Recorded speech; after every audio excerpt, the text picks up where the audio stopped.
ఇవి సీఎం రేవంత్ వ్యాఖ్యలు. మరి కిషన్ రెడ్డి ఏమంటున్నారు? హైదరాబాద్ అంబర్పేటలో బస్తీ నిద్ర చేసిన కిషన్ రెడ్డి ఇళ్లు కూల్చి సీఎం మంచి పేరు తెచ్చుకోవాలని అనుకుంటున్నారని విమర్శించారు. ప్రభుత్వం చెప్తున్నట్టు మూసి ప్రక్షాళన చేయాలంటే వేలాది ఇళ్లు నేల కూల్చాలన్నారు కిషన్ రెడ్డి. ముందు చేయాల్సిన పని మూసిలో కలుస్తున్నటువంటి కాలుష్య పదార్థాలు, కాలుష్యమైనటువంటి నీరు, డ్రైనేజీ నీళ్లు, ఇండస్ట్రియల్ పొల్యూటెడ్ వాటరు రాకుండా ఆపాల్సిందిగా నా ముఖ్యమంత్రి గారికి మొదటి సూచన. రెండో సూచన, దీనికి కావలసినటువంటి డిపిఆర్ ఎప్పుడు పూర్తి చేస్తారు, ఎట్లా కట్టబోతున్నారు, ఇది రియల్ ఎస్టేట్ వ్యాపారమా, ఈ ఇళ్ళన్నీ కూలగొట్టి వీళ్ళందరికీ నోటీసులు వచ్చినాయి.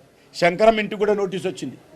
ఈ ఇళ్ళన్నీ కూలగొట్టి ఇక్కడ రియల్ ఎస్టేట్ వ్యాపారం చేస్తారా, కమర్షియల్ కాంప్లెక్స్ కడతారా, ఇది చెప్పాలి. మూడో కార్యక్రమం, మీ డిపిఆర్ ఎప్పుడు వస్తుంది, ఇండస్ట్రియల్ పొల్యూటెడ్ వాటర్ రాకుండా చర్యలు తీసుకోకుండా పేదల ఇల్లు కూలగొడతామని మొదటి నుంచి మాట్లాడుతున్నారు. అది కాదు చేయాల్సింది. అంతేకాదు, ఇక్కడికి ఈ నది నుంచి మీరు కృష్ణానది ప్రవహింపజేయబోతున్నారా, ఈ నది నుంచి మీరు గోదావరి నీళ్లు తీసుకుపోతున్నారా చెప్పాల్సినటువంటి బాధ్యత ఉన్నది. ఏ నీళ్లు తేబోతున్నారు?